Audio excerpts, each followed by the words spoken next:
and welcome to My Xbox and Me, episode 308. I am one of your hosts, MC Fixer, alongside the one and only Matt P. Video. Matt, how are you? Oh, I wasn't ready for it. I'm good, mate. I'm good. How are you? What's your excuse this week, huh? For being late? I mean, we want to hear it. Just a busy boy. Just a busy boy, and I forgot.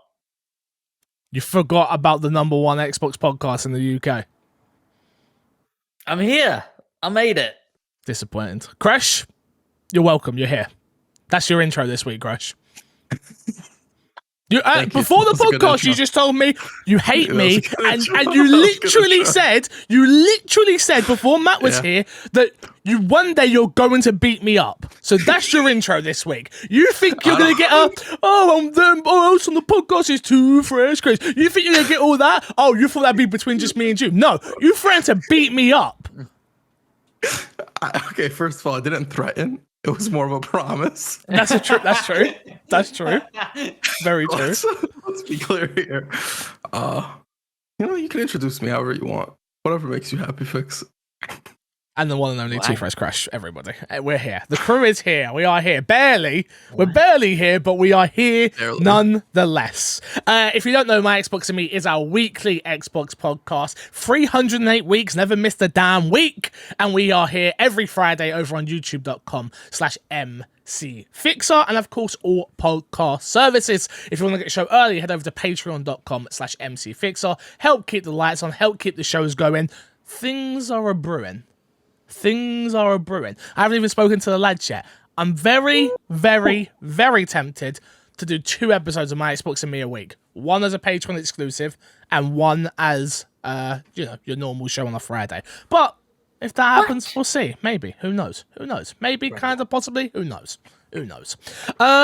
Remember, you can review us on iTunes to help us grow the show and help us get in the podcast rankings. We did promise when new reviews come in, we would read them out on the show. So, Kresh has got one. Kresh, talk to me.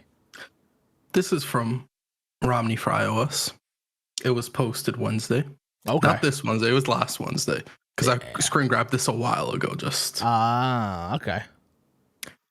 Title of the review: Fantastic gaming podcast. Oh, 5 stars. Thank God. You thought I was going to be I thought it was a bad one. I didn't look. I told you it was a good one. I was serious. It's a good one. Okay. I appreciate that. Pros: great hosts. Talk about Xbox games and news. Discuss topics. It's all like points. Oh, I like it. I love it. Aren't afraid to just say things they are. Great vibe and energy. That beginning intro with that hello. I didn't do it right. Fix, can you hit him with a hello? Oh, I didn't realize it was a thing, I feel a little bit taken aback at the moment. Ooh, I just give him, I just hit him with it. You get. Don't gas me up, Crash. Don't gas me up like this. Come on. Is that it? Well, that hello immediately makes them happier. Oh, damn. Well, there every we go. week from week to week. Damn. Weekly releases, so you always have something to look forward to. Cons, none. If you want a full Xbox podcast on the scale of IGN's Unlocked and X1 Bros with the same quality and enjoyment, this is it. And then there's a con, and the con is basically around me and my mic. So, Well, I mean, you bought a new mic, so I did buy a new mic specifically because of this review. No, it wasn't. You fucking liar. It was not. You fucking liar. That's a lie. But yeah, thank you so much for the review. Keep them coming in. We will keep reading them out. As many as we can. They help the show immensely. It's weird how iTunes works. So thank you for your support. One more time, Crash. As per usual, YouTube. We are pushing to 2K YouTube subscribers, Crash, over on the My Xbox and Me channel. And slowly but surely we're creeping up there. We're sitting at 1,430 as of recording today. Can you guys help us get to 1,500 before next week? We would appreciate it. So please do go subscribe, youtube.com/myxboxandme. Even if you don't watch the videos, we need your help. It's going to help us get more. See the previews that come out? See, there was a Deathloop preview. I know there's some other previews going on. My Xbox and Me doesn't get invited to none of those. Doesn't get invited. You know why? Because we're not big enough, they say. But that will change with your help. So please do go hit the subscribe button. It would help us make better content for you. So please do consider going and doing so. Patreon producers this month, we have Erengard and FNH Paul. Thank you, boys, so much for all the help. And we got a pretty hefty topic of the show this week, lads. It was obviously, it is Gamescom week currently as we sit here. I know it's Friday, so it's coming to an end. There have been a shed ton of new trailers, a shed ton of games announced. We will start off with the Xbox showcase. First and foremost, before we go through what was shown, what wasn't shown, what we expected, we'll start with you, Matt. What did you think of the show? For the Xbox show, I think a little bit of a letdown. I mean, look, they came out, they said what we were going to sort of expect, a lot of updates on stuff we already knew a lot about. But I think, yeah, like we're going to talk about it later, obviously, but the fact that they mention Halo whatsoever, not even hey, we're going to tell you more about Halo tomorrow, felt odd, felt weird. But yeah, look, I mean, we're all pretty stoked on Forza, and Forza was kind of the star of the show. And so a little bit of a letdown. Maybe it wasn't totally necessary. But yeah. Okay. I shared your opinion on the Halo stuff beforehand, but then I found out that 343 did mention they're not going to be at Xbox's Gamescom show. Did they tweet that out or something, did they? Yeah, so they let it be known that don't expect them there. Interesting. Before that, I shared your opinion that it was weird that they weren't there in any form whatsoever. I still think it's weird. Like, relying on everybody to have read that tweet by 343 is a bit out there, right? And so it just nothing at all. Like, Halo is the tentpole. Like, people have been waiting on Halo. And so to not mention it at all, I think is odd. Chris, what did you think of the show overall? I thought it was solid. I thought it was what I expected. The only thing I agree with Matt, I wish Halo was there, but other than that, like, I think it was a fine show. Nothing like super special. I don't think it was particularly bad. Yeah, I watched it. We watched it live on Twitch, twitch.tv/MCFixer. I was kind of let down by it, and I had no expectations for it either, which is a weird one. Again, Aaron Greenberg definitely came out and said, yo, don't expect anything, which is amazing, obviously. And I didn't expect anything, if I'm being honest, except for the fact I expected nothing, but then I expected. I still then expected to see more of like Scorn, and I know we saw the Gunk, but maybe I wanted to see a bit more. And the way it was kind of presented as a whole was just not kind of what I wanted, if I'm being honest. That doesn't make it a bad show. It felt like it sat right in between an Xbox, inside Xbox, and an E3 showcase. It was kind of both, and I don't like that. I don't like the feel of that. Like, if I'm getting an inside Xbox, cool. Inside Xbox, I know what I expect. I see a trailer, it pops up, we sit down, we talk about it. That is what inside Xbox. It is called Inside Xbox, right? I'm not getting that name wrong. Well, the showcase they were doing monthly before COVID. Idea Xbox. No, not the idea Xbox showcase. It is inside Xbox. Yeah, I think it was. You're right. This the host did a great job. Shout out to Paris, obviously. Not that they did a bad job at all. That's not what I'm saying. It's just the way the show is presented for me. Is where my problems lie.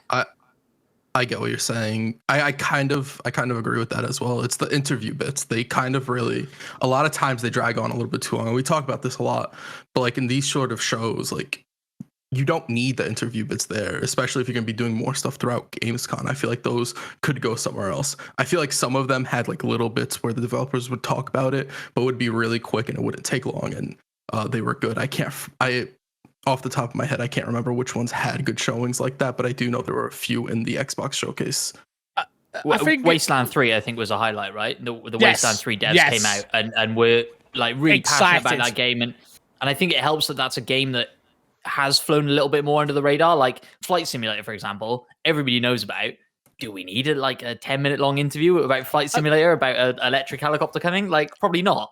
But for Wasteland 3, I think it really helped and benefited. So I felt like it was a lot of waste of time. We're going to go through the whole show, but just to talk about one point in particular was like the Age of Empires stuff. I am someone that I haven't played Age in a very long time, don't get me wrong, but I'm really looking forward to this Age of Empires, but they did nothing to show the game. They showed like a history lesson of things, which again, I don't think that's a bad thing to have that. I just don't think this was the place to show it. This is Gamescom. This is the second coming of E3 at the end of the day. That's what Gamescom is. Like, you can disagree, but that is what it is. I think it's bigger than E3 when it comes to show floor space in terms of, I know this was a digital event, but it still has that level of, it has, just being Gamescom has that level of expectation from me personally. But yeah, that dragged on. It just, I don't think it was a bad show. I just don't like the way it was presented to me. And that's something that we talk about it often on this show. And I think it's a really key point of what we do and what a showcase is. Like, that's how the expectations are. It's how you name something. It's not only coming out from Aaron Greenberg, who we, don't get me wrong, I love and respect, but it's saying, oh, we're going to have, if he would have come out and said, no new game announcements and in-depth developer talks, I would know what I was getting. And then I set my expectations even more so. Where this, I was still expecting a level of what we got from ONL, to be honest with you, which we'll get onto next. But yeah, let's go through what was actually shown at the Xbox Gamescom showcase. It kicked off with Dying Light 2, if I'm not mistaken, which was okay. I'm not gonna lie, it was more Dying Light, and the way they were, like, once again, when the way it was presented, it was like, oh, this really cool new thing, and it was like, okay, I can't really tell what the cool new thing was because it kind of just looked like more Dying Light. Maybe people disagree, especially hardcore Dying Light fans. I'm sure you definitely disagree, but for me, it was more a case of what I was looking at. I was like, I'm glad I got to see more. I could have done without the less of the talking about all this new stuff. But yeah, I don't know. It just didn't show well for me, if I'm honest. What about you, Matt? Yeah, Dying Light's one of those games where it's just like, just get out the door at this point. Like, I don't need any more info on it, right? I think the thing they lent really hard on for this is that they've put loads more effort into motion capturing parkour. Cool, great, but let's just get the thing out the door. Like, do you know what I mean? So yeah, we'll see. The Dying Light's one of those games that I'm excited for, but I'll believe it when I see it, to be honest with you. Yeah, Crash, Dying Light, up, down, maybe, kind of, sort of, where we at? I really enjoyed the showing, personally. Okay. I like the gameplay they showed. I like the combat. I like the jumping off the enemies and doing attacks like that. I actually thought what we saw here was interesting. Granted, let me just say this. I don't remember Dying Light 1 gameplay too much other than the parkour, so I don't know how much of that was in the previous game. Yeah, and it's sort of me seeing the gameplay like, oh wow, that looks fun, you know. Yeah, look, what I saw of the game, I don't think looks bad by any stretch of the imagination. Like, parkour looks amazing. The combat, the hook, I don't know personally if the hook was in the first game, because I remember playing the opening of the game and I felt sick. I felt sick and couldn't play the game because of I believe it had a lot of motion blur due to the parkour. It just literally destroyed me, so I never got to really experience the first game. Obviously, they had the glider that we got to see during this one as well. That looked really cool. The combat and the game looks fun. It's just the devs were talking about this new stuff, and I was just a bit like, it looks exactly like what we've seen before, what you've shown before, if I'm being honest, other than being able to like jump on people. That was kind of interesting. I felt like it was a cool new addition that I don't think we had seen before. Maybe I'm wrong though. But yeah, it was a good showing, but not fantastic for me. Interesting game to kick off the show. And then also at that point, they were pretty much like, don't forget, we have Forza coming. And I'm like, okay, so we're ending on Forza. As soon as you do that, you know exactly what's coming. And I'm like, okay, that sets up expectations of like, Forza. And I'm like, all right, cool, fine. Next game they showed was Flight Simulator, which again, we've already seen. I, once again, was confused. Shocker. Only because I've not played Flight Sim. It's not a me type game. And I was always under the impression you could just fly anywhere you want in the game, which you can, I found out, but it's just not all as beautiful, let's say, as the key areas in which they've built up in the game, which is now I understand a little bit more of what the game is. So the big thing they had pushed here was it was obviously parts of Germany. I believe it was Germany, Austria, Switzerland, and their big landmarks have now been now a new update to sort of make them look absolutely beautiful, like the game already does look, to give it a little bit more realism and bring a lot more life to it. So I thought that was a nice touch. You're in Germany, why not show off these huge landmarks? And for the people that actually care about the game, that's amazing.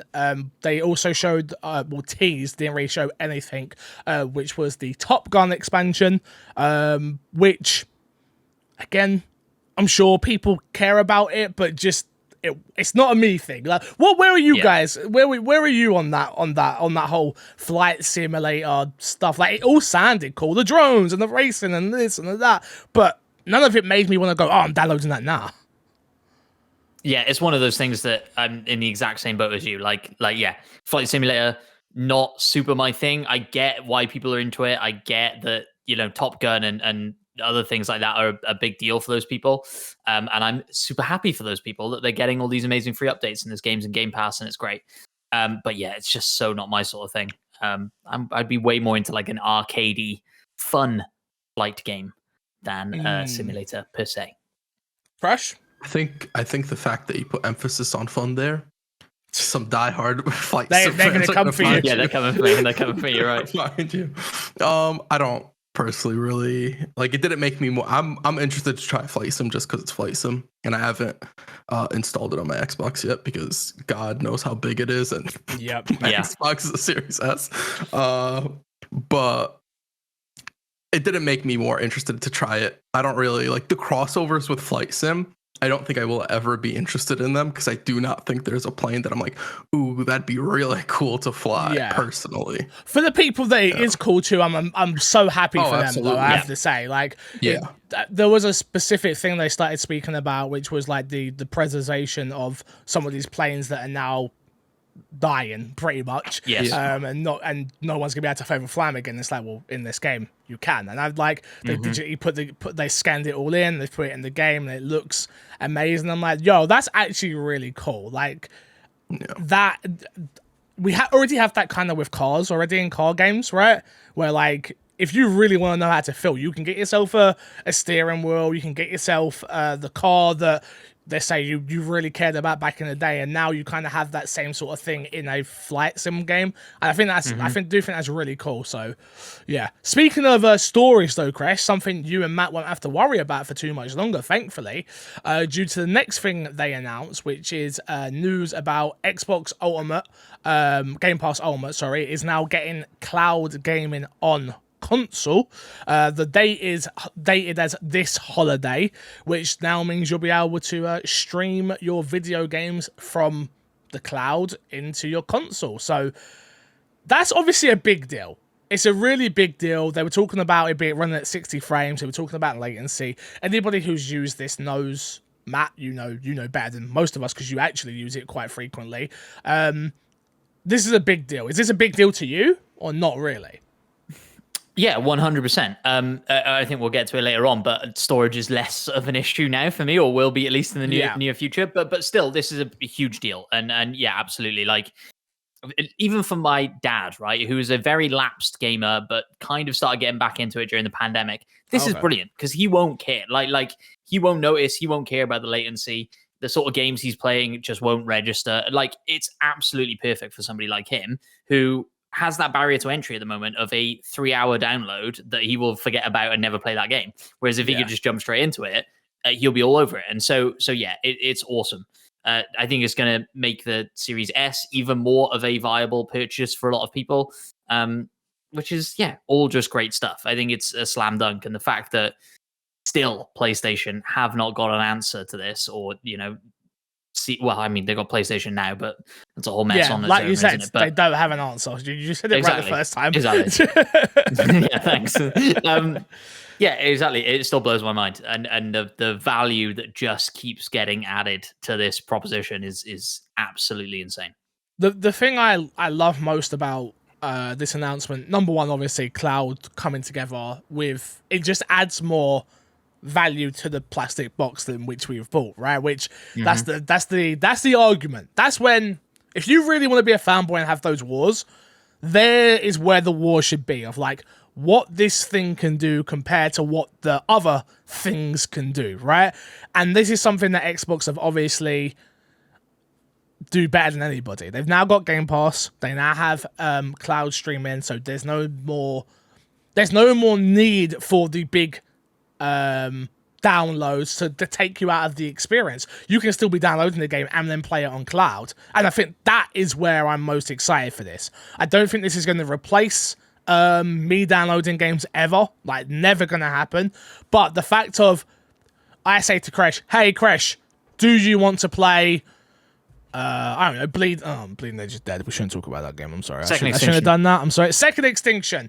Do you want to play Second Extinction for him to go, I haven't got it installed, and that not being the barrier to entry anymore? It's like, oh, just play it on cloud and start downloading it now. And then boom, we're good to go. That's amazing. I think also in the UI design, if you pause the video, you can see it, which is they've now got like, all right, this game's on Game Pass in the right-hand corner, and it's Xbox Series X/S optimized. And then that was on the left-hand corner. And then in the right-hand corner, you now have like the little cloud to show that it's be able to be played on cloud. It just all works. And I don't know if that translates to other people, the little cloud being there and the not hardcore gamer listening to my Xbox and me. But I know for us hardcore gamers, we know what that means. We know we can just start, and that's a big one. What about you, Chris? Is this big for you or not really?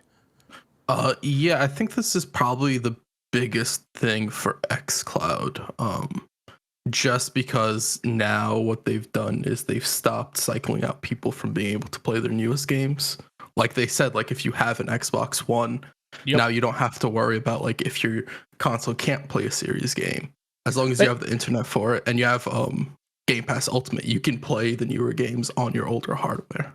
They really confused me when they were like, oh, you can be a 7th gen owner and play it on 9. And I was like, I've never heard this terminology ever. Where has it come from? I was like, as soon as I heard that, and they were I'm pretty sure they were hardware developers, which makes sense. They must 100%. Yeah. So I'm like, as soon as I heard that, I was like, oh, people aren't gonna understand. This is completely different language. That went over my head, and if it's going over my head, and don't get me wrong, I know I'm not the smartest apple off the tree, but if it's going over my head, that's going over a lot of people's heads. And when they said that, I was just like, what? What's going on here? I want to see the flowchart of how they've come up with 7th and 8th gen, because like I feel like if you did the maths in different ways, you could be anywhere between 5 and 9, couldn't you, or 5 and 10? It's probably just down to hardware, right? That's what it's got. Of course. But like, I don't know. I know what you mean. I know what you mean. Because they got like half steps and all sorts of stuff in there, haven't they? So it's very Does the Crystal Xbox OG Xbox count? Did that run any faster? Do you remember they brought out the Xbox 360 Slim, and I think that had like 2 gigabytes more RAM or something along those lines, and it was like, does that count? Is that a new one? Is that a new chip? What's going on here? I'm confused. The next piece of news was all about Wasteland 3, a game that I still haven't played, and I'm very upset that I haven't played. And that, but the new Cult of the Holy Detonation, I believe that's how it's pronounced, is coming out October 5th, and it is set to be played. You can play it at level 16. I don't know what that exactly means, being level 16, but you can play it at that level. Everything they spoke about during the Cult of Holy Detonation sounds fantastic. What they showed looked really cool. It just doesn't make me want to. They even asked, Paris even asked the question of like, so if you've not played the game, is this a great place to jump in? And the question wasn't really answered in the way I wanted it to be, which is like, yeah, just jump in on this new content. It was like, yeah, we've got Wasteland 3 there, and you can still play. And I'm like, oof. Oof, no. Yeah, Well, no. This isn't a jumping on you point. have to play because you have to get your character to level Yeah. 16 before No, you can jump exactly. into the content. So it's like you can't really say like because I'm No, pretty I sure know. he was probably like we really should be saying yes to this, but we just can't. I feel like it would be nice if you see a piece of content that you like, it would be nice if they could just give you a character like, okay, well, here's a level 16 character that you can experience this through. Where I don't know, I've never played a Wasteland game. I don't know anything about Wasteland. I don't know if that may not make a single piece of sense what I just said. But I don't know. I always hate when something cool gets shown, but you're like, oh, there's no chance of me. I have to play a whole other game. I have to play a whole game to get there. It's like, it's annoying. And if you did, either of you play Wasteland? No. Yeah. You have? I have played Wasteland. I played Wasteland 3. It was fun. I'm pretty sure I talked about it on the podcast. Yeah, you did. Yeah, it was a cool experience. Seeing this kind of like, part of me is like the fact that there's like specific objectives and it's not necessarily like kill everybody. Yeah. It's kind of like, oh, that's really interesting. That's very XCOM like, I guess, yes. where you have to go through, you have to run to a specific point, and you have to get something done. I like that aspect of it. I don't think I liked it enough to go back, finishing it, leveling a character to level 16, and then jumping into that content. Yeah. This would have been awesome if they'd said, oh, and it's available on xCloud Gaming. Because this is so a cloud game. Like, I don't need to worry about latency or any of that nonsense, and I don't want to spend the time downloading it. Well, Wasteland's in there, right? Wasteland's on cloud. I don't think so. Is it not? Oh, I'm going to have to look now. I'm going to have to boot it up and look. Yeah, I might be wrong. I wouldn't be surprised if it is. I just assumed all their first-party stuff was in there. Nah, but maybe not. I could be totally wrong. The other conversation of what we was having is the DLC not being a part of Game Pass, it being a separate purchase, and people were saying there was a big conversation being had, especially in my Twitch chat, of what counts as now like a expansion versus a DLC. It is in there. It is. It's in cloud gaming. You're right. It is. Yeah. My bad. No, you're good. good. Play it this weekend. It was the conversation of like, why is some updates in Game Pass and some updates or DLC or expansions not in Game Pass? Chris, can you shine a light on this at all? Like, do you understand any of this? I've kind of thrown it to you just because you're just smarter than me. Shut up, Chris. You're not smarter than me. Move yourself. No, I'm joking. Carry on. Well, I've been officially shut up now. I don't know. For me, I always take it as like it's very efficient for them to like release the base game and be like, here, everybody gets it for free. But at some point, like if you want to keep working on quote unquote free, you know what I meant by free. I'm not letting it go. Let me go with it. I understand. Cool. So I understand why when you put more time into it, just adding it to Game Pass might not necessarily be the move. But also they've done it when the Gears of War DLC came out, if I remember correctly, and I might be wrong, that launched off of Game Pass. Yeah. Oh. So it launched off of Game Pass and then got added to Game Pass. Oh, you might be wrong. Actually, I don't know. No, you're wrong. I think you're wrong. Am I wrong? I think so. I'm pretty sure it launched because this is where I keep getting confused, which is got it. Some games, I believe Gears was in.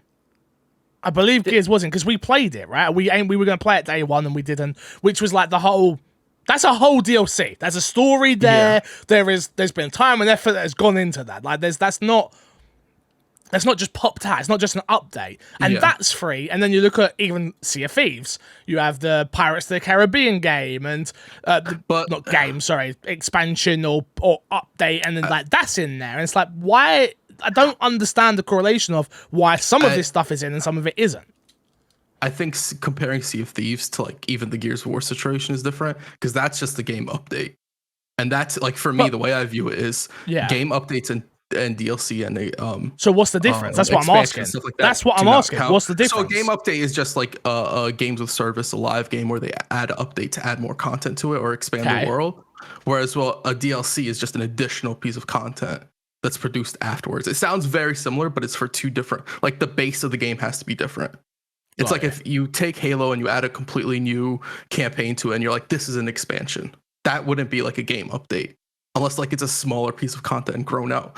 I don't know how to say that.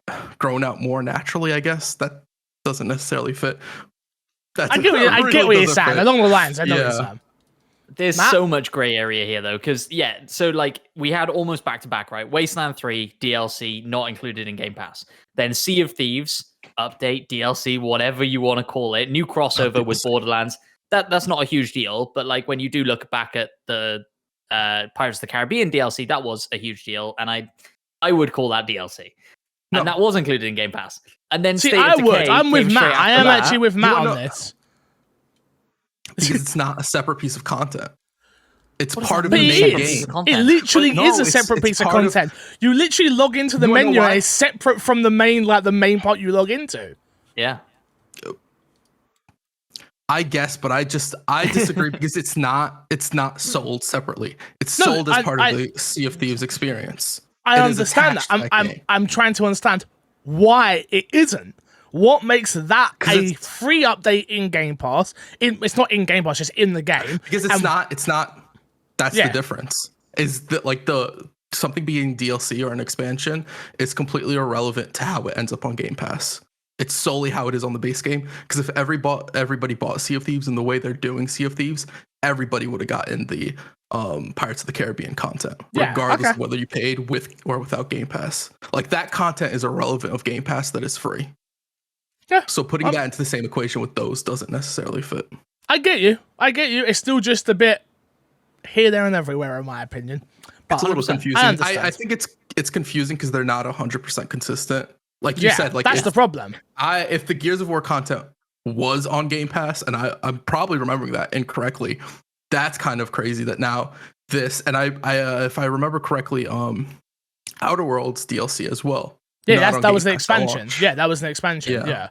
So exactly. No, yeah, you're absolutely right. It is confusing in how they sort of decide what goes where and how it's counted. It looks like they're bigger first parties. They're like, yeah, those you'll get for free, and then the smaller ones, they're like, you'll have to pay for those. Could it be the case of, Matt, you can jump in after, just let me. Could it be the case of, think about the two games we just mentioned, Outer Worlds, Wasteland 3, right? Both those games were in development before they bought the studios. Both those games came out on. Did Wasteland 3 come out to PlayStation? We know Outer Worlds did. Oh, I don't know. It's definitely.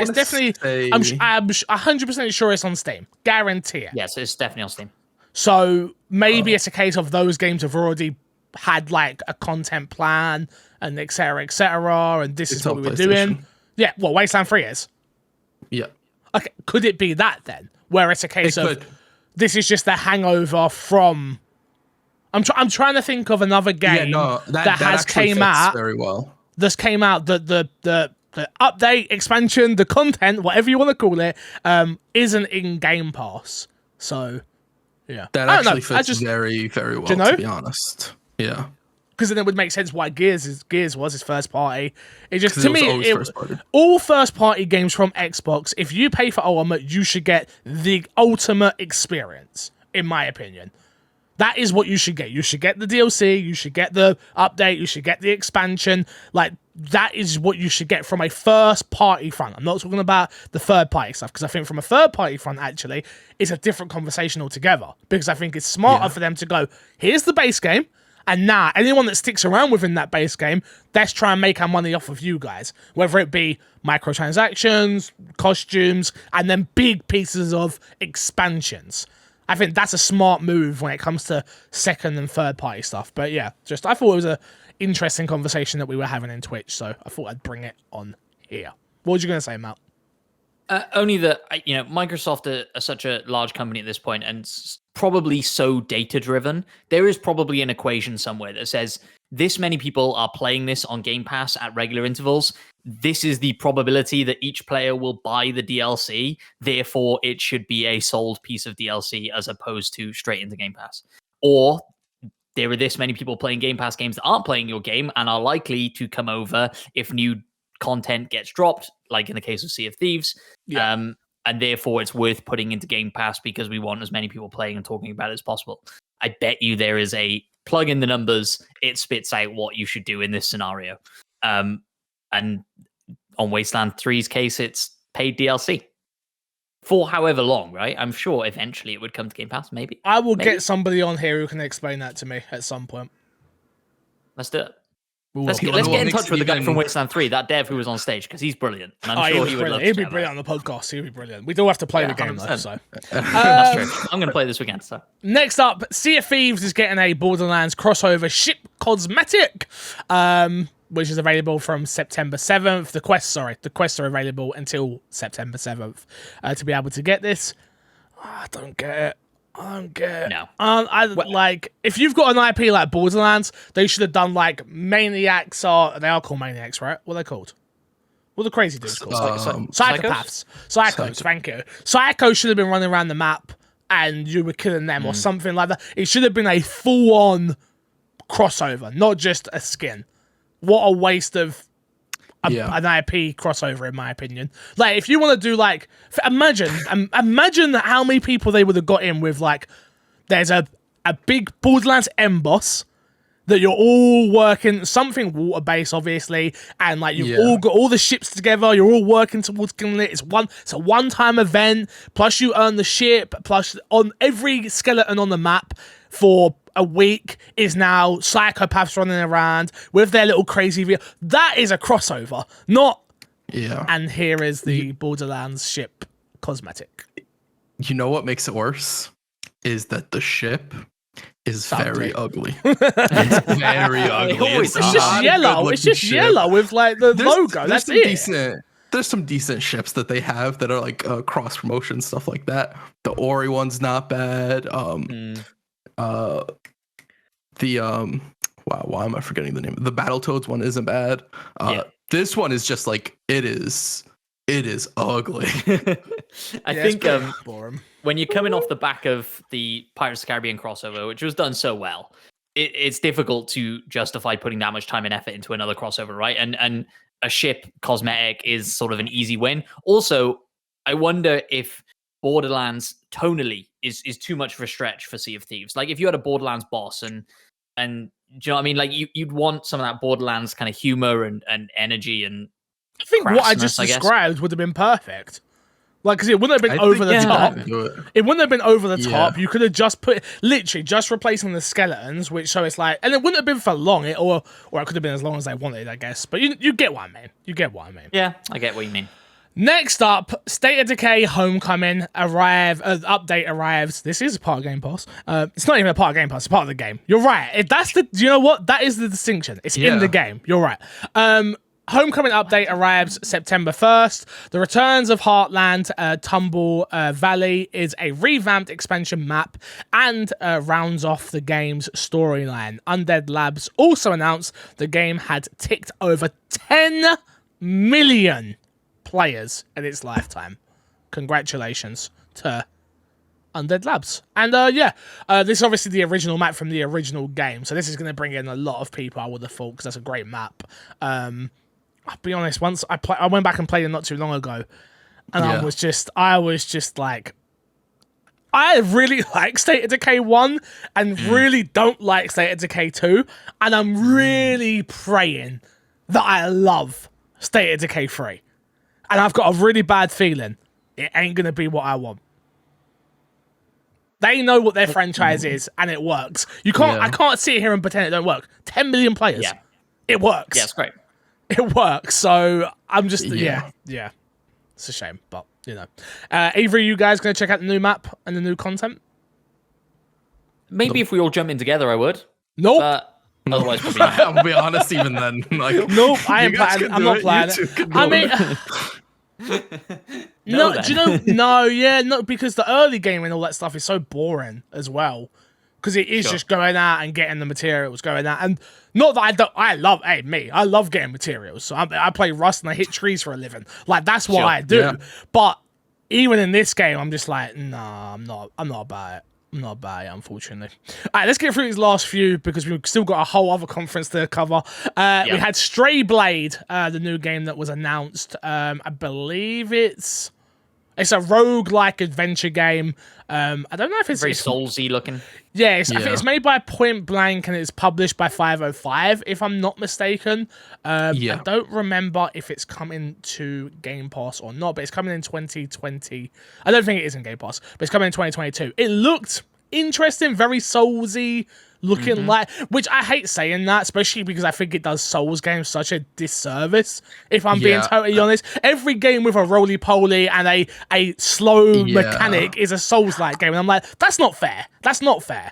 But yeah, I like, when I was watching at first, I was like, oh, this is kind of Souls-like, and then I was watching the gameplay, I'm like, it doesn't really look super Souls-like when you look at the gameplay. Yeah, like I think the camera, where they keep the camera and sort of how the combat looks on a first basis is like very Souls-like, but once you're like actually looking at the gameplay, it looks a bit different. Very colorful art style, like very like it's nothing like Souls, but I can see why people would say it is like that. It's just it looks interesting. It looks interesting.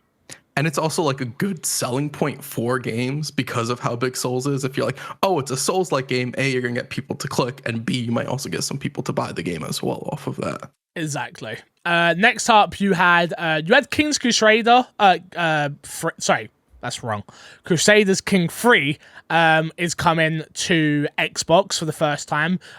Critically acclaimed PC game that has been pulled over, which is amazing news. We then got to see a little bit more of Double Fine Psychonauts 2, which was coming out that day, if not mistaken. By the way, everybody, there are a lot of games that the crew are behind on due to just our lives being very busy and things like that. Psychonauts 2 is a game I'm definitely going to play so I can talk about on the podcast. I'm sure the guys have got other games they want to get to. I can speak for myself in terms of just like, I've been so overwhelmed with so much stuff. Matt was late today due to being busy. Crash, I don't know what his excuse is, but he's here. But I promise we are working our butts off and we've got some stuff coming. So just bear with us. Bear with us. I just want you to know, I played Psychonauts 2. Oh, I damn. just want you to know, so have I. Oh, and wow. You threw me under the bus. And I finished 12 minutes. Let me rephrase it. Ooh. Guys, I've been very busy and I haven't played Psychonauts and I haven't played 12 minutes yet. I'm very sorry. But I did play Alien Fireteam, but we'll talk about that another time. This is why I think we need 2 podcasts, though. I feel like we could get nitty-gritty. I feel like we could get more nitty-gritty with what we've been playing. So, but well, again, we'll get to that. Next up are the last 2 games, which is the Gunk gameplay was shown finally. This is obviously the brand new game from Image and Form, who made the SteamWorld universe. I really enjoy Image and Form games, I have to say, and I have acquaintances, I won't call them friends, but they're like some of the first people I ever interviewed in this industry, and they were amazing. A studio based in Sweden. It looks the art style looks very nice. The lighting looks amazing in this game. I'm really interested to see how it turns out. Published by Thunderful. It looks cool. We know it's coming out. We know Xbox are getting the. Is it a timed exclusive? I think it's one of the timed exclusive games they've got. And yeah, so. It looks cool. It looks really, really cool. I like what I'm seeing from the game. A little bit dark, a little bit gloomy, a little bit interesting. There's bright moments. Yeah, I'm looking forward to this one a lot. It's one of those ones that want to see more. Like I know, they only have ready what they have ready, but it would have been good if we'd spent more time on that and less time on some other stuff. At this conference, even if it was, just that trailer and then some developer interview or something, that's the game that I want to hear more about at this point. Yeah, I agree. That's going to be on Game Pass of the Gunk, so that'd be a good one for everyone to check out. Oh, yeah. And last but not least, the game they ended with on this showcase was the big one, Forza Horizon 5. We got to see more of their cover cars. The cars are going to be on the front cover of the game, which is again a weird thing for most people because a lot of us are digital now, so we don't even care about covers. But whatever. I can't go into detail really about like what was shown in terms of like. I don't know cars like that. That's not what I know. I know it looks nice. It looks beautiful. The game looks amazing. I cannot wait to stick my steering wheel in and not pay attention to anything in the game other than just driving. Like, I swear to you, I couldn't give a crap about racing one bit. I just want to put my steering wheel together and drive around Mexico. That is it. Yeah. They showed off, obviously, lots of different environments in terms of, there's mountains and there's hills and there's obviously deserts. I think a lot of us, I think at least I'll speak for myself. When I think Mexico, I do think like deserts and sand and stuff like that. And maybe that's wrong. Yeah. And I'm glad that we're going to have a game like this that's going to be able to show like the actual beauty of a country. Like, yeah, I'm very much looking forward to checking Forza Horizon 5 out. And we're not far. November 9th that comes out. Cannot wait. They also showed off the controller, the clear paint-based controller. Yeah. That looks amazing, but I'm just like, absolutely not. I have way too many controllers. I'm not doing it. No way. If they want to send it to us, Matt wants it bad. So if they send it to us, Xbox UK, hello, I will pass it on to Matt 100%. But if not, maybe we'll just have to send him a Volt controller instead. All right, yeah, Matt, you can have this one. Right? He looks disappointed. He looks so disappointed. He looks defeated. Do you know what I will say about this one? Is the thumbsticks get rotten. Really? Rotten. You gotta keep up with the cleaning. You gotta keep up with the maintenance on these bad boys. Let me tell you, you really do. Thumbsticks? Yeah. Because they're not like black thumbsticks. Yeah. So you see all the Cheeto dust. I don't think Cheetos, but you know what I'm saying. Let's jump over to Opening Night Live now and talk about everything that was shown there. First of all, people's opinions of the show. Crash, we'll start with you. What did you think of Opening Night Live? I thought it was good. I thought it was a really, really solid conference. I don't think there was a point where I really like dipped super hard. I do think there were some like mid-tone spots. Disagree, but sure. Okay. What about you, Matt? I thought the first hour was phenomenal. If you could condense all of that into 1 hour. No, you're crazy. What? Hour and a half. The first hour and a half, fantastic. Hour and a half's a long time, man. That's because you're a young one. That's because you're young. These young bucks, they got TikTok. We only got a short attention span.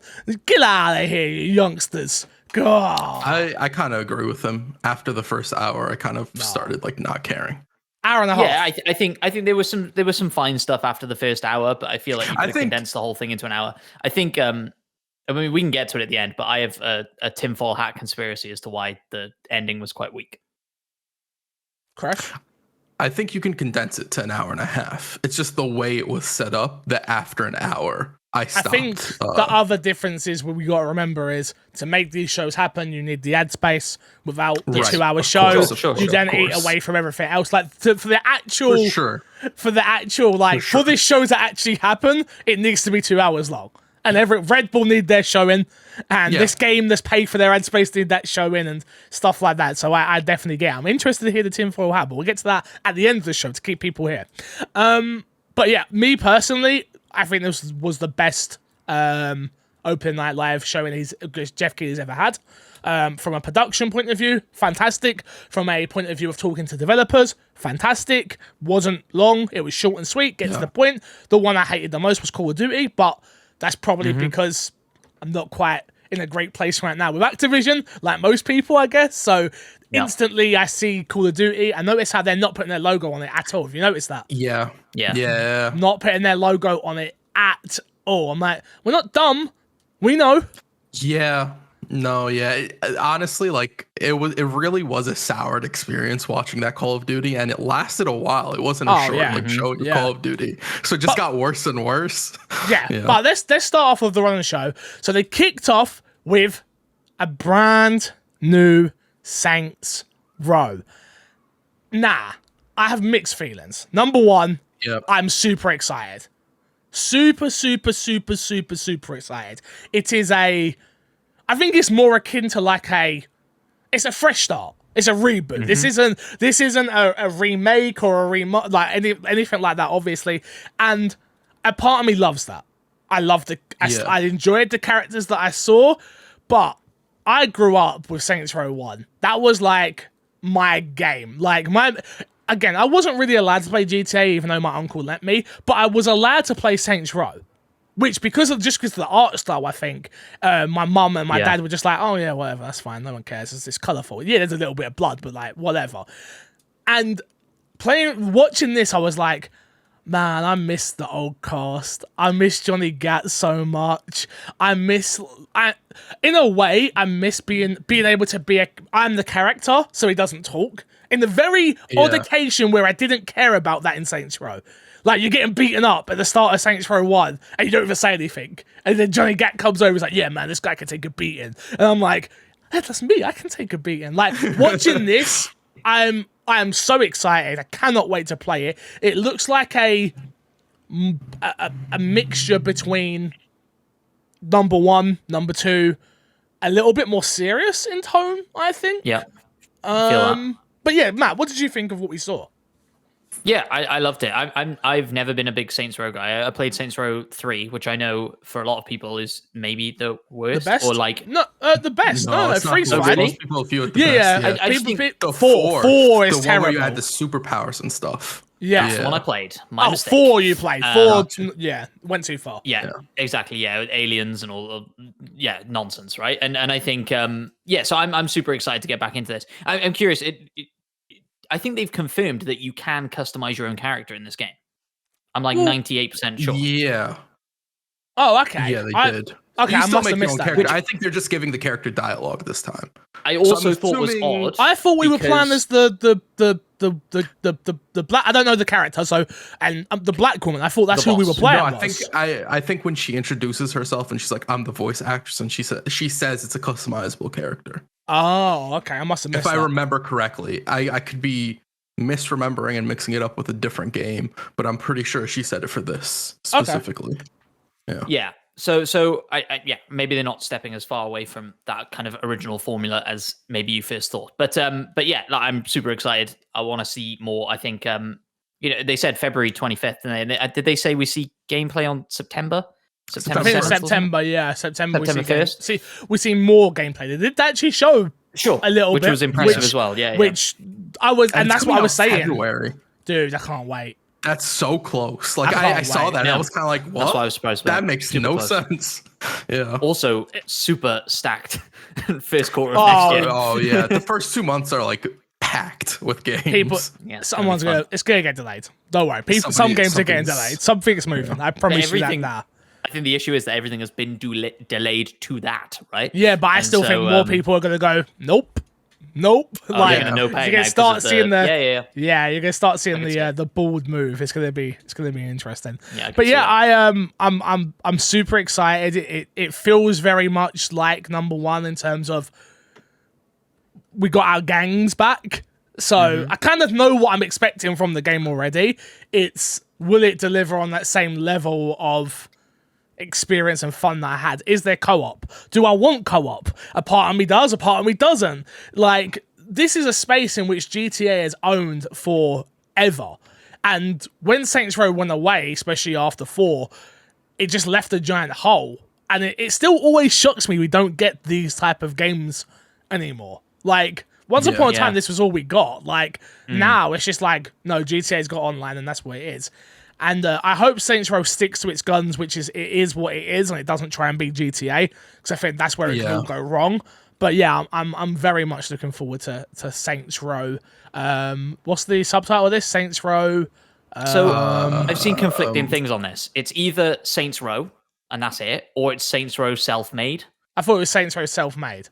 I'm not actually sure it is. I think it's just Saints Row, and Self-Made was like a tagline, but they're not. That's not part. I don't know. It could be either way, but I've seen conflicting stuff on that. Oh, okay. Interesting. I haven't given you an interesting. Vamp. The next thing we saw. No, I don't need to vamp. I was literally looking at it. I was just wanting to say interesting. Get out of here. Get out of it. Next thing we saw was Halo. Nope. I haven't got your run the show. It's too long. Well, you're missing out Marvel Midnight Sun, which we're not missing out. Marvel's Midnight Sun. Was that next? Wait, what? Yeah. That was next. Are you sure? Wait. No, that's not what I'm on. Did you say we're not missing out? No, we're not going to miss out Marvel's Midnight Sun. No. Oh, okay. I perceived that comment differently. Okay. Okay. I apologize. Are we fighting? I okay? imagine the ill intent. Yeah, we're okay. You Okay, good? I'm All right, good. well, yeah, Look, next I'm thing, a little fine. tired, you know? I'm pretty much keeping to the big hitters, if I'm being honest with you. I'm not going through every single thing of this show, because there's a lot of 100%. stuff that doesn't matter That's to fair. us. But yeah, But when you skipped into Halo, I got scared. sorry, my bad. Marvel I just- Midnight Sun looks Yeah. awesome. Marvel Midnight Sun. We saw a bit of that, a Marvel game that none of us were expecting to see. I think that's what, at the start, I was just like, oh, it's Avengers update. We're getting something Yep, else. that's what that, it like looked passed. And it was like, no, Marvel have just given their IP to bloody everyone. Who wants a Marvel game? Because you can make one at this point. But yeah, it's a strategy RPG game. We're thinking in the akin to something like an XCOM Marvel game. Yeah. Which, oh Super my god. interesting. Oh my Yeah. god, Matt, take us away. How you feeling? Yeah, 100%. So yeah, the idea is that you play as the Hunter, which is a brand new Marvel character that you are going to be able to customize, and you lead seemingly all of the Marvel superheroes in an XCOM style game. How that will work, I have no idea, right? Like XCOM is way more simplistic in its like you're either a shotgun, assault rifle, sniper, but when you've got all these superheroes that have all these different powers on the board, how does that game play out? I have no idea. But super interesting concept, and yeah, again, just want to see more. Want to see gameplay of that for sure. I mean, the only thing that scares me a little bit about the premise of an XCOM Marvel game is then we know there's going to be no permadeath, and that to me is a key feature in those type of games. Though it did work with, what was that game I played, Crash, back in the day? Gear The Zero? duck. No. Oh, Mutant Year Zero. You smashed Mutant it, Year Crash. Zero. Crash, do you know what? That's how you know we've been working together for a while. Because you go Gear Zero, I'm like, yeah, I got that, bro. Well done. I'll pick up what you put down. Don't you worry. I got you. But yeah, Mutant Year Zero at work. The characters couldn't die permanently in that, but it was still XCOM style type game. I love that. In that, they did have a setting where you could turn on permadeath, so they might do something similar with this as well. What? I don't just see getting shot in why- the face and dying? And that's it. I don't see why I not. mean, if the roster's big enough and they could be like, yeah, you can have these characters, but some of them are going to die during this journey. And a way they could sort of get around it is just by saying, well, if these characters are important to the story and therefore they don't come out on missions with you, like Captain America is like Gears the Tactics. No, that's I not hate good. that. No. Gears Tactics had that, and that was one of the flaws in the game, which was like, oh, everyone could die, but not these people, because if they die, then you have to restart. Like that's was it. And so I bad. hated that. I didn't like that. Yeah. I'm not saying it's the best solution in the world, but it is a solution I could imagine them doing. Fair. It's a bad solution. Terrible. You suck. Well, I mean, certainly your character won't have permadeath, right? Because surely Yeah, I that think that's character the is going to only be character that would integral to be- the story. And Yeah. I'd assume that's the only character that if you die, which is kind of like isn't a great choice either. Of if your character dies, but that one makes more sense than having either you make it so that no characters die at all in the game, or you turn on permadeath. Which I assume they will have a mode for permadeath if possible. It really depends on how the game ends up working out. even if, like you say, it is a new game plus style thing, or like something, where it's like an additional thing, and the story kind of base game doesn't have permadeath. Although that would be a shame, because you're right, permadeath in XCOM is one of the selling points of that game, and a thing that people love. And so it would be a shame if it didn't migrate over to Midnight Suns. Matt, can you send me a DM with your list? My list is not as full as your list. Yeah, it's in the Discord. No, I can't open a Discord. Otherwise, you the whole show goes off. You want everyone to see. You want everyone to see the inner workings of our show. No, so they don't want to see all the duct tape around. Well, you want me to just run us through the thing? No, I don't want you to. I want you to send me the list.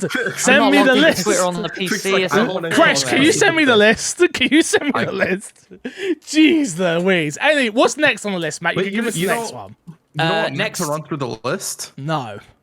Next on the list is something that we've already touched on, and something none of us particularly fussed about, so we'll gloss over it, but it was Call of Duty Vanguard. We saw some gameplay, and Laura Bailey chatted about her character. Okay, so to give it its fair share, right? Which is, what did you think of the game? I'm at the point with World War II that I just don't care about World War II, is my problem. Like, Yeah, I don't, yeah. They said at the start before they showed any gameplay, this is a World War II game. We've done that a lot, and we wanted to do something different this time. And I think everybody went, "Oh, we've heard that before." And then they showed the gameplay, and it was like, yeah, we've heard that before. Like every other Call of Duty. It looks like every other Call of Duty with some Uncharted climbing in it, like which was I was gonna weird say choice. the level design was the only thing that I think was like kind of unique to it. But other than that, it is very similar. Even like the buildings falling and you sliding through them. Sure, I can't remember. The blockbuster nature of Call of Duty has been like that for a long time now, right? Like that even wasn't like anything to write home about. Absolutely agree with you. I'm just trying to play a little bit of a devil's advocate, even though I don't think there's much that you can really defend there. I think the thing that frustrates me the most is it looks like it's going to be vignettes like Battlefield, where it's like they're telling people stories. And again, kind of the way they've talked about and I think the thing that frustrates me the most is then that's what you should have focused on during this showing, is the people and their stories. Because they spoke about this character. They spoke a lot about this character, about who she is and etc. They didn't show us about anything about this character in terms of the game. So it was a lot of yippee app and not a lot of showing the actual thing that I want to care about, which is who she is and what's she about. And that's what's going to get me to play this game. I'm not playing this game, but that is what would get me to play this game. And what they showed, I'm just like, I'm not interested. 20 multiplayer maps at launch. I don't care. I don't care. Like literally, I'm done. Yeah. I'm done with COD. And I know, don't get me wrong, there's a large portion of the world that's going to disagree. And maybe even myself when it comes out. Because I'll go, oh, there's nothing else around. Or that will be the talk of the town at the time. But yeah, as of right now, I have no interest in playing Vanguard, unfortunately. And what they shown just seemed like more COD. Yeah. Agreed. Fair enough. Next up was the Halo Infinite Season 1 intro cinematic, which I got really excited about because I thought it was story, and I thought that was Master Chief, and I was totally wrong, and I felt really stupid. But the game got a release date. We are getting Halo Infinite December 8th. Crash. Happy? Sad? How are you feeling? I'm excited we have a release date. The fact that it's after Game of the Year discussions for the VGAs is kind of disappointing. Ooh, I didn't put that together. Yeah, it ends like November 20th. I doubt that they'll really change the date too drastically. No. So not a chance that Halo hits it. Because I do think like with just the games that have come out this year, Halo would have had a decent chance at at least being in the conversation in a very healthy way. Whereas next year is so jam-packed that I don't know what Halo's chances are. Yeah, all the December games this year. All the December games get forget. They do get forgotten. That's a little disappointing. At least we like for DICE Awards and stuff like that, Halo, if it is something worth it, will get nominated for stuff. So at least we have that for Halo. But I'm excited. We have a release date for it. I cannot wait to play this game. Yeah, my initial thoughts were that the release date was a lot later than I thought it would be. I was thinking November. And yeah, I think it would be a real shame if this time next year we aren't still talking about Halo, at least in a multiplayer capacity. Like that game needs to show Warzone what's up. Like we still need to be talking about that game in a year. Yeah, but I think us still talking about it is different than it being Game of the Year next year, is my thing. I agree with you. I think we will still be talking about it. I don't know if we'll still be talking about its campaign, though. Well, yeah, maybe not. But I don't know. They might keep doing stuff to rejuvenate the campaign, right? Like we know that in 3 months' time we're going to be getting co-op campaign, and that will definitely at least cause me to jump back into it. Are we? Let's tackle that then, because that's absolutely bollocks. That's disgusting that this game is launching without co-op. I don't care what anybody says. I'm not a Halo guy, and I don't think that is that is something that is known in Halo games. You play these games co-op. That is the preferred method to play these games for millions of people, I'm sure. And whenever people talk about Halo, they talk about it in a case of me and my brother were playing Halo 1, or me and my cousin were playing. That is what this is. And for them to come out and be like, yeah, it's not going to be there at launch, I'm like, that's a key feature. Like, how is that not there at launch?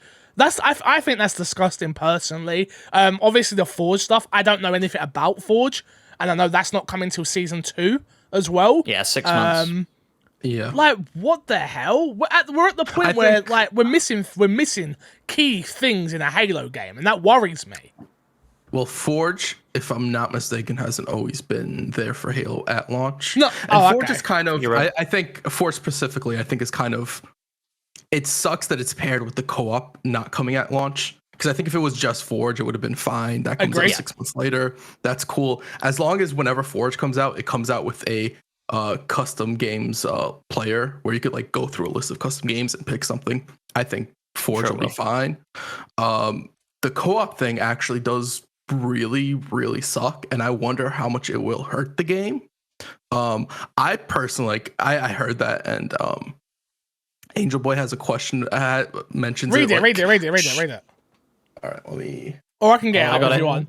I got it here. No, what are your thoughts on Halo Infinite not having campaign co-op until season 2? I think that's incorrect. Season 1. No, sorry, you're right. Season 2. Sorry, I'm chatting. Nonsense. Apologies, Angel Boy. Until season 2 of the game, and not having Forge until season 3 of the game. We know that one season is 3 months long. Personally, I wouldn't mind if it got delayed again, but I don't see that happening. As 343 team see the game as a service and can release the content over periods of time. Keep up the great work, Crash, Matt, and Fix too. I think Angel Boy is absolutely spot on. Like 343, Xbox are seeing this as a service game, and them releasing content over time is helpful and beneficial to them. I think releasing co-op campaign in 3 months' time, they will see that spike that they're looking for. I don't think it will impact people picking up this game on day one as much as maybe you do, Crash. I disagree with that. I agree with you because it's on Game Pass.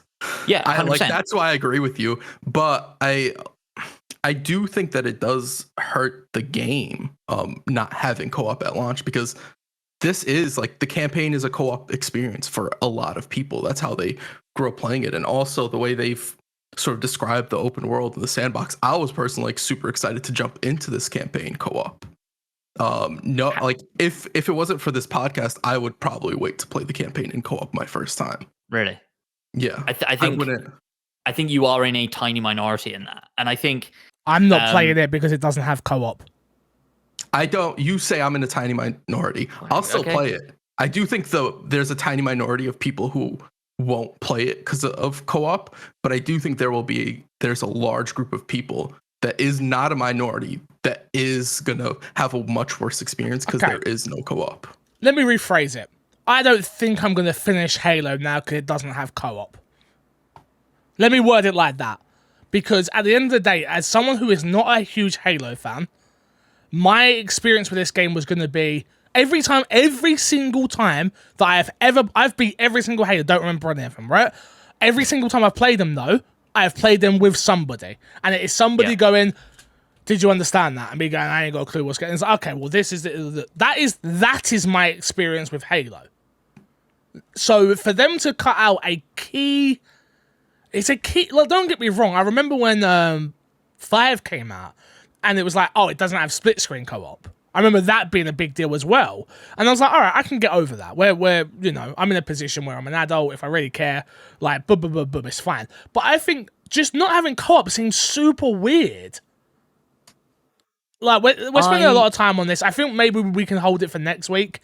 Because there's more questions about it. And I don't want to hold us up on the rest of the Open Night Live schedule. But I don't know. Finish your point though, Matt, if you've got one. But yeah, it's hard. They said that, and I buy it, and maybe that's naive of me, but I buy it that because this is a big open world sandbox Halo, to a certain extent, that makes co-op more difficult for them to implement, and respawn points and how long it takes to respawn, and how enemies sort of notice you as you respawn. All stuff like this takes more time to develop than a single player campaign, and so I kind of buy that they need the time to polish that up. And yeah, I think as far as, I don't think this hurts the game in the long run. I think you two are in unique positions. I just don't think your average Xbox gamer is still not going to play Halo day one. But Yeah, Play what of but Halo Day One? wait. Campaign. This is where I disagree. This is where like this game needs to be a really big success for the main Halo fans. That's who this needs to be a big success for. And I think that's who this decision hurts. And I agree. I think they have very valid reasons for the co-op being delayed. I think the co-op and the way they're doing the open world and everything is much more complicated than it was in past games, where it was like, here's a checkpoint, you will always respawn here, we save the state, and like you'll respawn exactly how it was every single time. It is much more complicated than that this time around, right? Yeah. That's completely believable. My thing is like the game, I feel like the game should be delayed. I understand why it's not. Like Xbox needs this game to come out. Like 100%. That is where they're at right now. I think if it was up to 343 for Halo's sake, like I think they would delay it to launch with at least co-op at launch. But I do think it's a shame. It really is a shame. I do think in the grand scheme of things that like the co-op not being at launch won't hurt it like super, super hard, because it's not in Game of the Year discussion, at least for VGAs this year. And by next year, like whether it came out with co-op or whatever, it would be forgotten by the end of next year. I'm just of the mind of, I feel like they've been very disingenuous to us, because when was this game meant to have launched? Oh yeah. No, yeah. I'm so wait, honestly, let like, me go. But wait. So the game was meant to have launched last year. Right? Then it got delayed. So why have they only left it to now to tell us that co-op's not coming? They've known that for ages. There's so much information about this game that now Greedy keeps bringing it up. I love Greedy, friend of mine, friend of the show, listens. Why haven't they shown co-op? Why haven't they shown co-op? And it's getting to a concerning point where I'm like, why haven't they shown more co-op? Not co-op, sorry. I meant campaign. Rephrase what I was saying to campaign. Why haven't they shown campaign? Why haven't they shown campaign? And now we're at a point again where I'm like, okay, so now we've not seen the campaign for a really long time now, since it got slated, so they're gun shy about showing that. Then they want to hit us with the news of like, oh yeah, co-op's not going to be there at launch, and like we just roll over and go, oh yeah, that's okay because it's in Game Pass. So no, if forget Game Pass, take Game Pass out of the equation. If you are someone who is spending £60, I assume this game is. Yeah, that's true. Why are you missing a key thing? I think we keep giving Xbox the pass because it's got Game Pass. Because we don't think of it as money. Because we call it free. Because we keep... No, this game is missing a core feature of what the game means to a lot of people. And I think it's a big deal. I really do. That's fair. That's a good point that I hadn't considered. Like, you are absolutely right. I am thinking of it as a Game Pass game. We can't do that. We can't. Game Pass, but you can't do that. No. We're forgetting about a big chunk of people that are spending their hard-earned money on a Halo experience that they have memories of from years ago. People are jumping back into Xbox for the first time. People care about this podcast for the first time. I'm not joking with you. You're laughing. Yeah. There are people listening to us right now going, you're right. Like, I care about Xbox for the first time. And the first big Halo game we're getting on our big plastic £500 box doesn't even have a core feature of the game. I generally do think we're getting a little bit soft on these companies. We're getting a little bit soft on them. I don't think people are letting Halo get away with this. They've been getting so much flack. People have been complaining about it like crazy. Bro, disagree. Look, you disagree, but the pure fact is Matt's right. This isn't going to affect the game. Bottom line. Oh, in the long run. Okay. With that, I agree. It's like, look, actually, let me not go there. Almost. It's like, look, there's plenty of examples out there of things that happen in the world. People don't actually care. They care on Twitter. They're still going to play the game. Sure. They're still going to care. They're still going to play the campaign. Well, I personally just don't think. I think we're at a point now where, like, they have been super disingenuous to not tell us this up front. Like, oh, the campaign is coming out, but it's missing this. It's like, no, delay the game. Yeah. Delay the game. You want to know what hurts more about the co-op not being there is you could technically view it as multiplayer isn't even a part of what you buy because it's not. It's separate. Yeah. So it's like you get rid of a fee. Like you're paying $60 for the campaign and that like open world aspect, and it's like the co-op's not there. So there is a big portion of like what is supposed to be there missing. That is very true. Like, yeah, you're right. I wasn't even thinking about that as well, right? The multiplayer is free to play. And so if you go into a store and buy the box, you're buying a single player Halo campaign day one. And yeah, that is, you're right. You're right. You've swayed me. Hey, look at that. Conversation. Debate. I think it's the fact of I feel like the conversation keeps getting, because of Game Pass and because we all have Game Pass, and because we don't care about owning games, all that stuff, it's just getting to a point now where I'm like, this just seems off. It seems weird. It seems fishy. And don't get me wrong, Xbox have done a fantastic job with what they've been doing, but they've known this for a long time and they've held it from us. Yeah. Like, this actually makes me really worried about Halo, because like I'm just curious what they were going to release last year. Nothing. The game was never coming. If we get to this point and now they're like, oh, there's no co-op, I'm like, what was going to be released? I'm really worried about what we see, at least to start from campaign. Like, I'm sure with multiplayer, it's going to be great. Love multiplayer. Yeah. Like, do not get me twisted. I loved the test that they did. Next test flight is going to be big team battles, by the way. Just wanted to throw that out there while I remembered it. But I'm really worried what we get from a campaign side. That it won't be where it should be at this point. Hopefully we do get a clean product, even if it's just going to be a single player campaign, because that will really need to knock it out of the park. I don't think it'll ever, for me at least, make up the fact that it doesn't have co-op, but hopefully it is good enough to stand on its own in spite of not having co-op. Fair enough. Let's put a pin in it there. If we get more questions, we will answer them next week on the show. We had a few games that I'm not going to talk about. We got Cult of Lamb, Midnight Flight Express, Teenage Mutant Ninja Turtles arcade game, Super Monkey Ball, Splitgate, and Riders Public. They all got shown with new trailers showing off their game. The next big one, though, I do think is the Lego Star Wars game. Crash, even I have your pulling faces, and I respect it, because Star Wars, who cares? But even I have to say, this Lego Star Wars game looks dope. Did you see who they had, though? Jar Jar at the front, baby. Of course they did. Right at the front. Look, don't get it twisted, yeah? Let me tell you right now. Yeah. Me? I'm playing as Jar Jar as much as I can. I respect that. That's a real Star Wars. I'm streaming this game.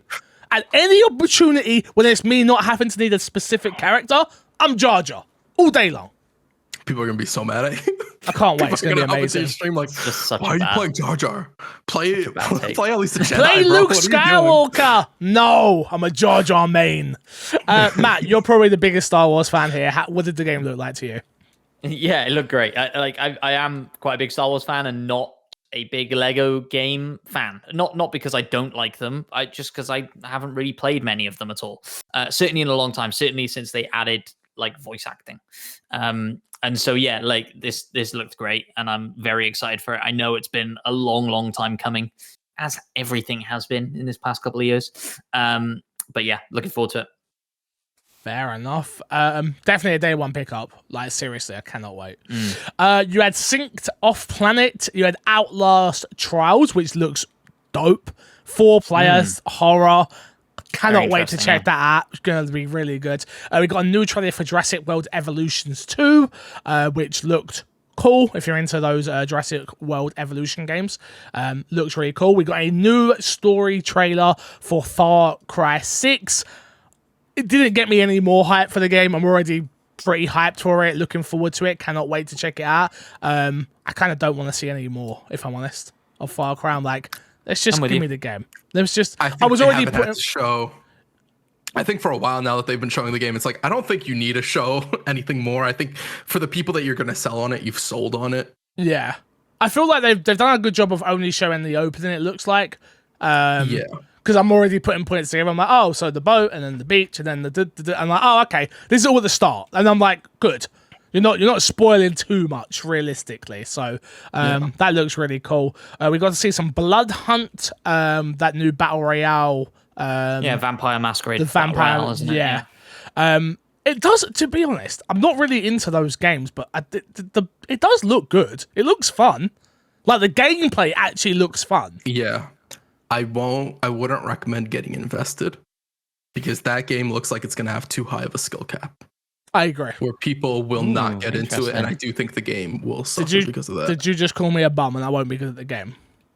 No, I'm not talking about you specifically. I just don't. Well, partly, yeah. I just don't think the fact that it has such a high skill floor, at least from the looks of it, means that it's going to be hard to get into the longer the game lasts. That at some point it will become a niche game. Maybe I'm wrong. I do hope I'm wrong. I hope the game, all the success, I hope it's as big as Warzone and whatnot. I just not happening. I don't. Yeah, No. I just don't see that happening. Fair enough.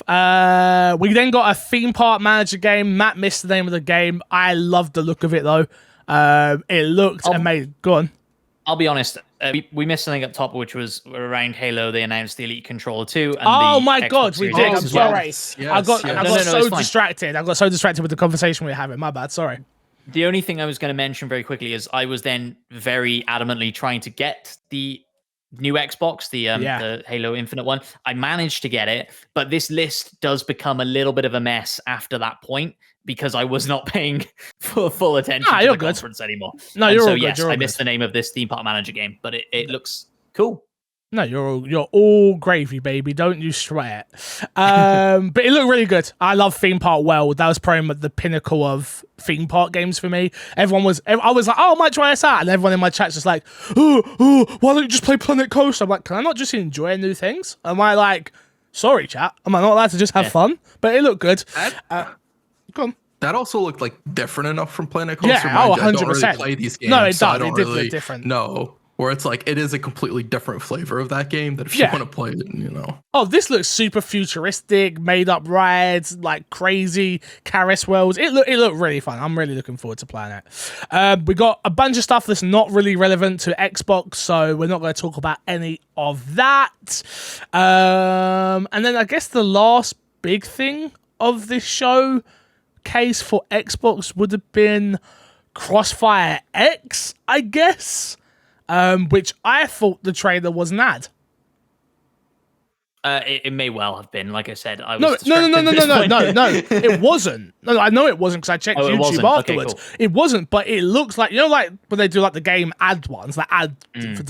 That's what this. Maybe actually, you're right. Maybe it was. And I was because I didn't really pay too much attention to it because I was just like, oh, it's an ad, who cares? And I looked over, and then at the end of it was like Crossfire X, and I was like, oops, I should have been paying more attention to that. My bad. Yeah. Anything that I've missed on this list, Crash, that you would have liked to have dove deeper into? I like the Age of Empires stuff we saw. I'm really, honestly, I'm super excited for this game. And I don't know if it's because this year's been kind of dead, to be honest. For me, at least. And that's just sort of like, this is the first time I've been excited for Age of Empires in ever. I've said this multiple times. We talked about Age of Empires, and I always bring up Age of Mythology forever. Rest in peace. But I'm actually genuinely excited to play Age of Empires 4. Good. I'm glad. Me too. I'm happy for you. I'm looking forward to playing it. It's not co-op, right? There's no co-op. Are you happy for me, Matt? There's multiplayer and stuff. There's multiplayer. We could team up. I think it's all PvP. I think it's all PvP. Oh, well, PvP. I suppose what you could do is you could set up matches against AI. You typically have been able to do that in previous Age of Empires. So hear me out. We do a PvP for YouTube. Just fans listening, let me know if you like this. We spawn 3 different spots of the world, build up our army, see who wins. The problem is it's like a 3-hour commitment. It's a live stream. It's only a live stream. All right. We'll see. Look, not all of us turn up to the podcast late, all right? All right, not all of us turn up late to the shows, all right? We like to work around here. I really could have slept in. Crash even woke up and was like, was like, man, I'm really tired. Where's Matt? And I'm like, dab, I feel bad. I'm so sorry. I do feel bad. No, don't feel bad. We're messing. I'm not messing. What do you want to do, boys? Topic? Do you want to do what we've been playing, or should we wait for next week on that? I'm good to go. Well, yeah. You got time? As long as you got time, I'm fine. All right, well, let's do what's been in our box this week. I'll kick off. I've been playing Alien Fireteam, the new Alien game. Full transparency, I've been playing on PC, not on Xbox, just so people are fully aware. The game is on Xbox, though. I did get an Xbox code for it as well, I believe. So Yeah. It's okay, if I'm being honest. It's not amazing. It's imagine it's like people keep comparing. Oh, is it like Back 4 Blood? Is it like Back 4 Blood? And I'm like, not really. It's like a poor man's Division or a poor man's Gears, if I'm honest. In terms of its gameplay, it's very much a. It's very much you and two friends get together and you're going through the story. I couldn't tell you a single thing that's happened in the story. I've beat the game, by the way. I've beat it. Well, actually, that's a lie. I'm on the last chapter. And I don't know what's happened in the story, but if you want to run around and shoot xenomorphs and shoot simps, I think they're called.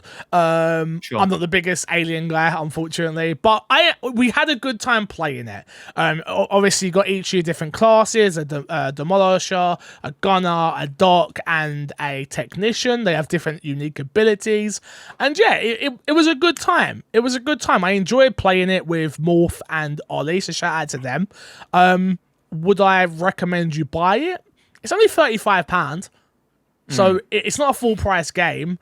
But yeah, the one thing I dislike about the game is this perk system. It is atrocious. Oh, really?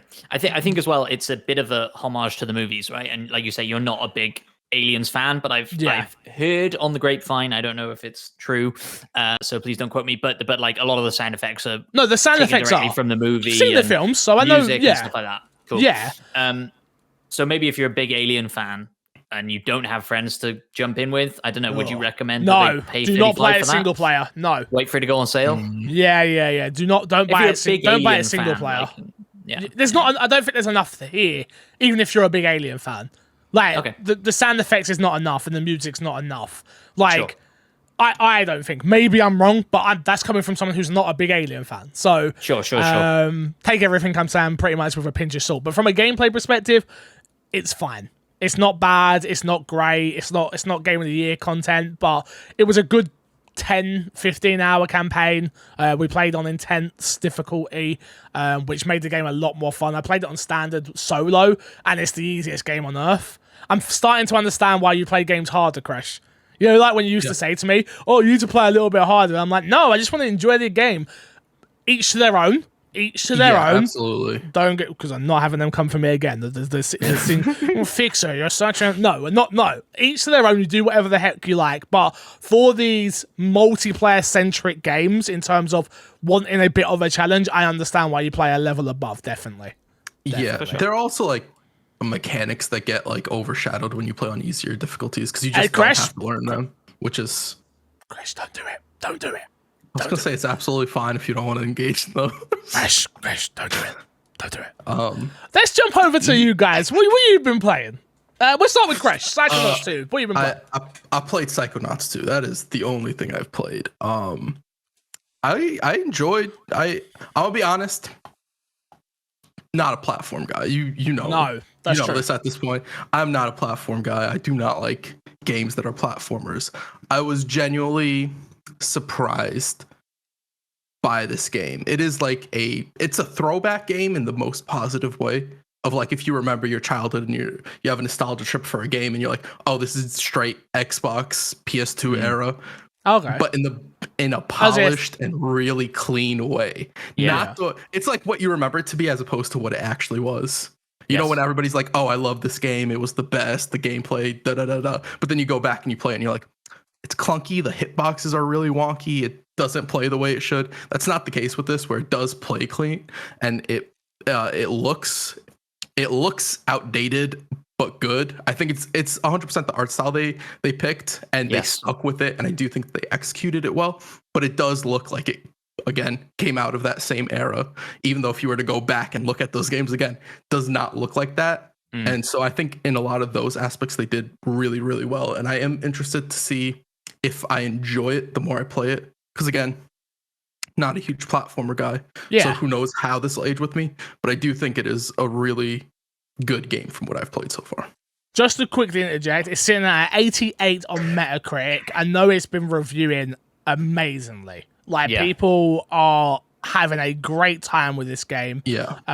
Which is amazing. That's a great thing. That's something that you want coming from your first party studios, which is proven Double Fine to be a fantastic purchase on Xbox's behalf. We sat here and I know the game, I said exclusive. I know the game's technically on PlayStation. This will be the last game that does come out on other platforms, but unless Xbox publish it themselves.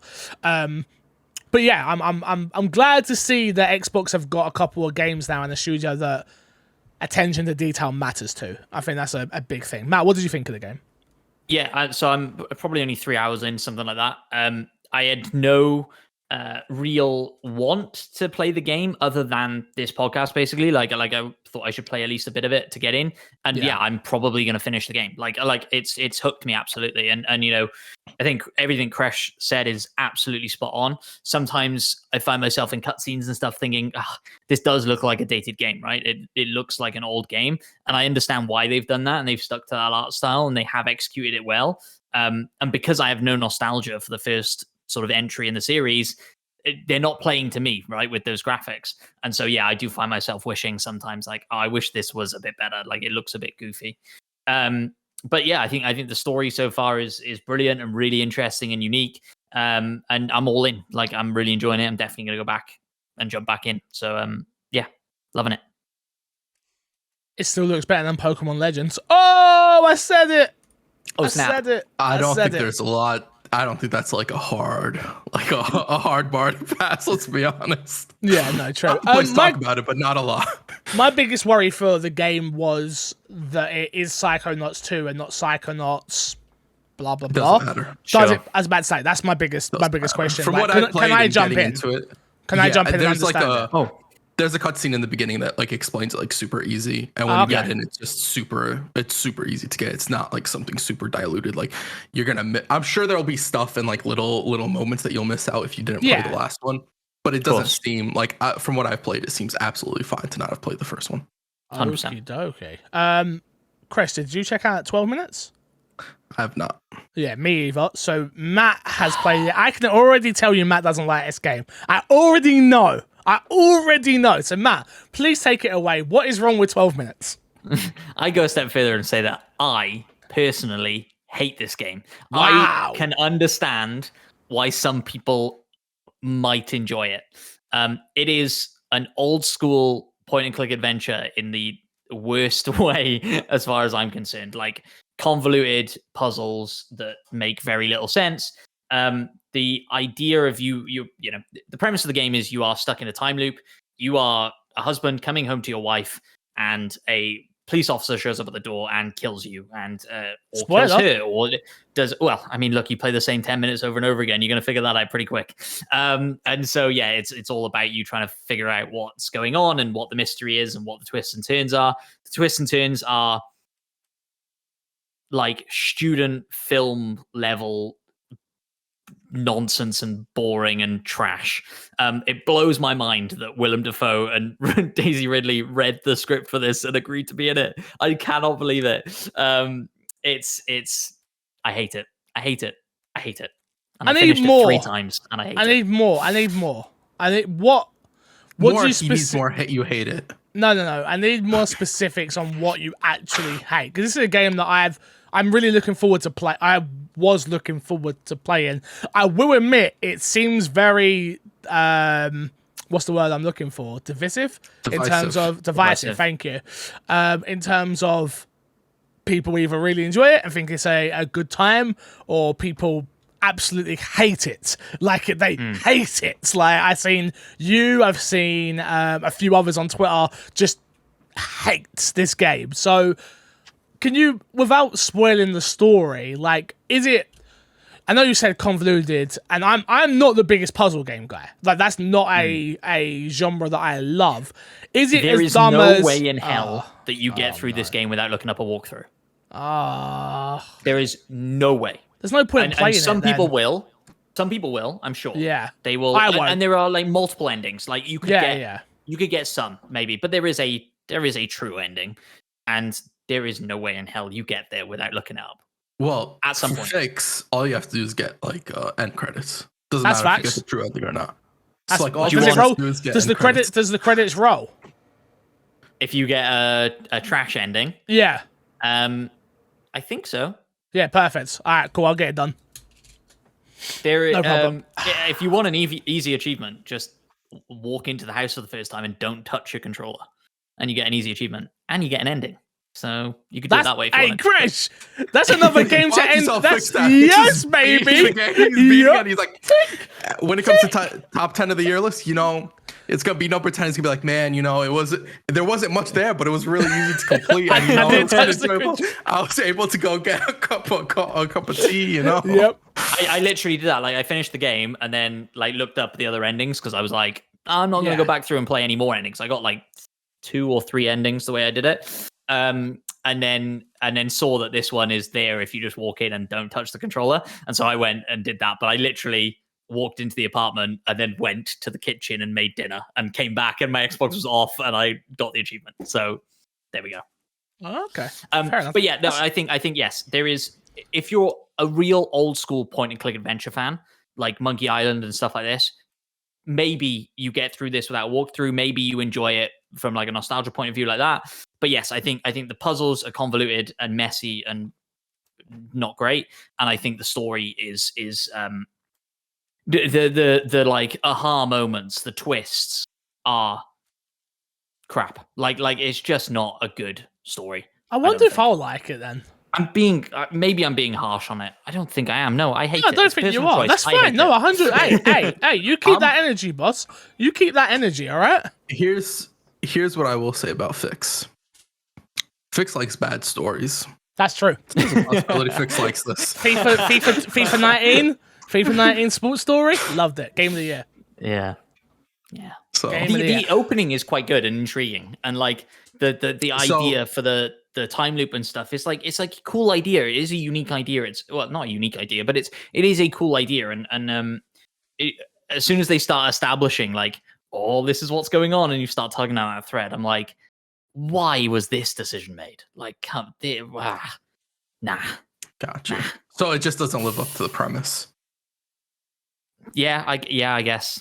Yeah. I didn't know much about it going in, so I wonder. This game was shown years ago, like years and years and years ago. Do you think it's one of those games that started off really simple and would have been like a really interesting game if it stayed as simple as it was, or did it get a budget and then go, oh, now I can do this and this and bring this in and bring that in and do this and do this, and then it just got to no. How big is do you guys know how big the development team is? I do not. Kind of irrelevant, to be honest. I think it could explain why it got delayed if it's a small team, because like who knows what type of bugs they were facing, what engine they used, and all those types of stuff.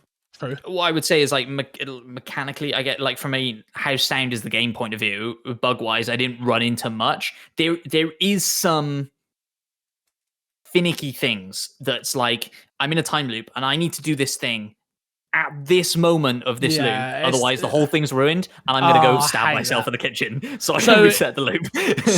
so if it's like it needs to be, you do it at 10:42 and it needs to be at 10:43, kind of. Yes, it's even closer than that. It's like in the seconds.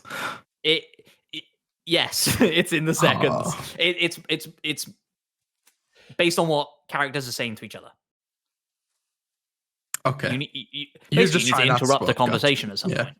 And it's difficult to interrupt that conversation at that point. Also, doesn't help that it's a point-and-click adventure game on a controller, which is a fucking mess. Like, it's rough. So, yeah. Okay. Fair enough. I feel awful being so negative on it. I really do. It's just not for me. You you have to say your truth. I know that so many people work very hard on stuff like this, and it is an achievement to get the game out the door. And I'm great. I'm so glad that some people are enjoying it, but it's so not my thing. I just want to say this: like, for the worst games we can think of, most people who critique or complain about those games or have problems with those games can't even think to make a game like that, right? Yes, 100%. Right. So I don't think there's anything wrong with you. Like, here are the problems with the game. Here's why I dislike. I think that's absolutely fine. Agree. That's the way. It's different if you're playing it up because like the internet, everybody's like, oh, this game's horrible, and you come on and you're like, this game's horrible, and you list all like the I feel reasons that everybody says. I haven't seen many people say that it's horrible or bad. Oh, I have. Oh, you have? Okay. I've seen mixed reviews of it. Yeah. Okay. I've seen mixed reviews. I've seen people like meh, and I've seen people love it. I haven't seen the people who are like me. But there we go. No problemo. Good to know. Good to know. Let's plug, and get ourselves out of here this week, lads. Crash, what you got to plug this week? So if you guys want to go over to the YouTube page and you guys are still listening, go leave a subscription. Subscribe, hit the bell, leave a comment, and ask a question. We do have a question from YouTube this week, but the show's gone so long. We'll answer that next week. Yeah. So if you want another YouTube question on there, go ahead, do that. If you guys want us to read your review live, go over to the iTunes, drop a review, 5 stars, 4 stars.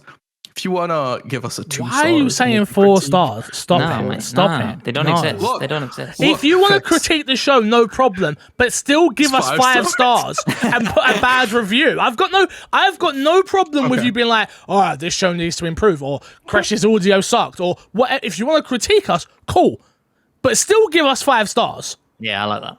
Yeah. I like the honesty of a 4 star. Because you're messing us up. We're sitting at a 4.8 at the moment. Okay. Because of somebody who didn't like my face. All right. That's rude. If you dislike Fix's face, go and leave it in his 5 star page on a comment. Subscribe to his YouTube page so whenever he puts out a video, you can leave a comment like something about your face, man, every time. Like we always say, over 90% of the listenership don't know what we look like. No, that's crazy to me. Yeah, that is absolutely crazy to me. Matt, what you got to plug this week? Not a lot. I am back on the TikTok train, ladies and gentlemen. So please do go and check out the TikTok if you want to see some behind the scenes stuff and some more, just goofy trend stuff. I'm just being a goofball over there. TikTok.com/ my Xbox and me. Go check it out. Is that how TikTok works? I don't know, but it's good. It'll get you closer there than not saying a URL at all, surely. Yeah, you can follow me everywhere at MC Fixer. I've got some things brewing that I cannot talk about. Some really cool stuff. So I'm going to be excited to share that with you very, very soon. Other than that, though, what I can share is I have my second channel, youtube.com/moremcfixer. Me and the editors have been working hard. We have put up 6 brand new videos of our playthrough of what's it called? Road 96. So if you want to watch my full playthrough of that, go over to youtube.com/moremcfixer, which is where I'll start doing more YouTube type content, what the reacting to videos of which one's the twin, and stuff outside of gaming alongside as well as gaming playthroughs from my Twitch channel. They are edited down, so you're not seeing me walk out for a bathroom break and stuff like that. And I'd love you to subscribe over there. It's only sitting at 200 subscriptions, so if you could help that, boost that up, get that to 1,000, that would be nice. Obviously I've got my main channel as well, which we're doing deeper Let's Plays. We'll have an Alien Fireteam Let's Play going up, very similar to the style of which we did the Back for Blood video. So, again, me and the editors, we're working hard. We're trying to put content everywhere. We are everywhere. TikTok, YouTube, everywhere. We're working our butts off. And, again, for people who actually care about the My Xbox and Me team, we are brainstorming and figuring things out. I definitely want to do more on the My Xbox and Me channel in terms of not bringing back this week's dashboard. I think that's a big thing to do. I want to try and get that into a place where we're doing 1 video a week of something like that. And yeah, it's coming. I promise you it's coming. We are getting there and we will get there. But thank you all for listening. We appreciate your time. And until next time, we will love you, leave you, and see you all later. Goodbyes. Goodbye.